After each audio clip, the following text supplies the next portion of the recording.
The Great Wall of China, a colossal tapestry of stone and sweat snaking across mountains and deserts, an enduring symbol of human endeavor. For centuries it has captivated our imaginations, a testament to China's ambition to hold back the tides of invasion. But could any wall, however grand, truly hold back the human desire for conquest?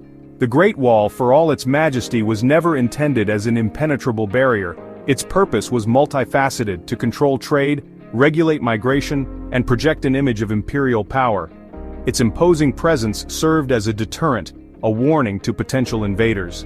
Yet history teaches us that even the most imposing walls have their weaknesses. The wall's legacy is complex, a story of both triumph and failure. It compels us to look beyond the romanticized image of an impenetrable barrier and confront the realities of defense and the ever-present potential for human conflict. The Great Wall faced a formidable faux nomadic horseman. These warriors, masters of the steppe, were renowned for their mobility and swiftness. The Mongols, under Genghis Khan and his successors, exemplified this threat. Their cavalry could cover vast distances, appearing at weak points along the wall with astonishing speed. The wall, for all its grandeur, was essentially static. Its fixed defenses were vulnerable to flanking maneuvers and surprise attacks. Nomadic armies, unburdened by heavy supplies, could easily bypass heavily fortified sections. The terrain itself often worked against the wall's defenders. The vast distances between fortifications made communication and reinforcement difficult. Defenders, often conscripted peasants with limited training, were no match for the hardened warriors of the steppes. These limitations, combined with the nomads' agility and knowledge of the terrain, made the wall a porous defense at best. The Great Wall's effectiveness depended not only on its physical structure, but also on the people and resources dedicated to its upkeep. Maintaining such a vast structure stretching thousands of miles was a monumental task. It required a constant supply of manpower, materials, and funding. Over time, these demands took their toll. Corruption within the ranks of officials responsible for the wall's maintenance was a recurring problem. Funds intended for repairs were often embezzled, leaving sections of the wall in disrepair. Internal strife and political instability further weakened the wall's defenses. Dynastic changes often led to periods of neglect as new rulers focused on consolidating power. The human element, often overlooked in assessments of the wall's effectiveness, was ultimately its Achilles heel. Neglect, corruption, and internal divisions eroded the wall's defenses from within, making it vulnerable to external threats. Section 4: Beyond the Wall: Strategic Limitations. The Great Wall, by its very nature, fostered a sense of complacency. It created a false dichotomy, a secure interior versus a hostile exterior. This binary thinking blinded some rulers to the strategic complexities of defense. Over-reliance on the wall as the primary line of defense led to a neglect of other crucial aspects of military preparedness. A sound defense strategy requires more than just static fortifications. It demands a well-trained and well-equipped army capable of both defending fixed positions and engaging in offensive operations. The wall did little to address the underlying causes of conflict, competition for resources, trade routes, and political dominance. Focusing solely on the wall's defenses led to a reactive, rather than a proactive approach to security. It created a siege mentality, limiting China's ability to project power beyond its borders or effectively counter threats before they reached the wall. Section 5: The Manchu Conquest, a wall breached. The Manchu conquest of China in the 17th century stands as a stark example of the Great Wall's limitations.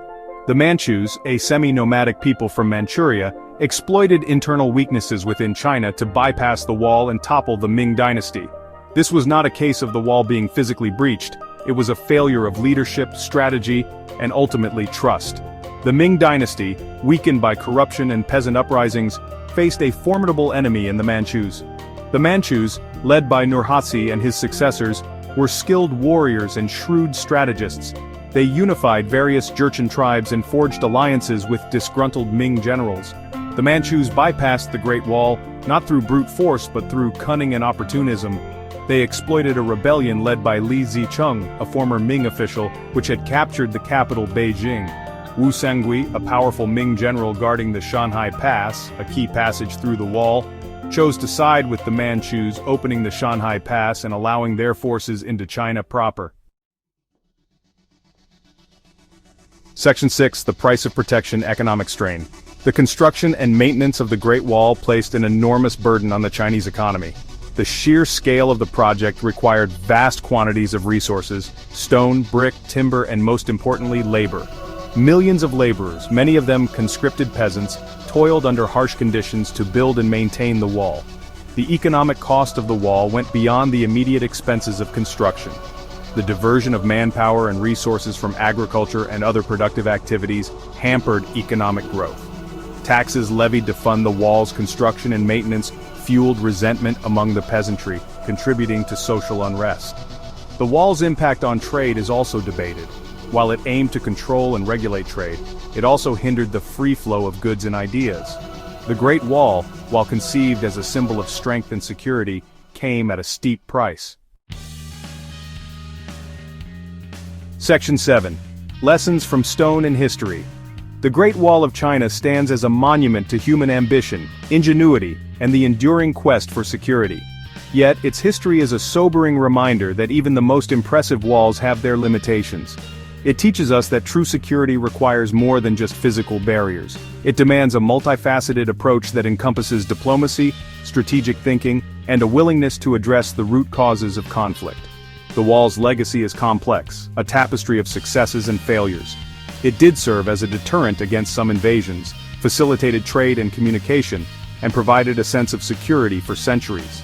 However, its static nature, susceptibility to nomadic tactics, vulnerability to internal strife, and economic costs ultimately limited its effectiveness. The Great Wall's story is a cautionary tale against complacency and over-reliance on static defenses. It highlights the importance of adaptability, innovation, and a deep understanding of the ever-changing nature of warfare and geopolitics. The wall's enduring lesson is that true security lies not in walls of stone and mortar but in the strength of our institutions, the wisdom of our leaders, and the unity of our people. The Great Wall of China, stretching over 13,000 miles, wasn't built all at once or by a single emperor. Its construction spanned centuries, beginning as early as the 7th century BCE. However, one of the most significant phases occurred under Emperor Qin Shi Huang, 221–210 BCE, who unified several smaller walls into a massive defensive structure. Legend has it that during its construction, a laborer named Fan Shiliang fled his conscription. He was caught and executed, leaving his wife, Xiongnu, heartbroken. She set out to find him, and eventually learned of his death. Overcome with grief, she wept so bitterly at the wall that a section of it collapsed, revealing her husband's remains. While largely a myth, Xiongnu's story became a powerful symbol of the human cost behind this monumental project, reminding us that the Great Wall, while an engineering marvel, was built on immense sacrifice. Lesser-known facts about the Great Wall reveal its multifaceted nature. Firstly, it's not a single wall but a series of walls, fortifications, and natural barriers built by different dynasties over centuries.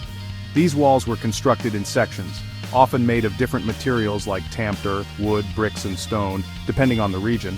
Secondly, it contains secret signaling systems. The wall wasn't just a physical barrier, it also served as a communication system.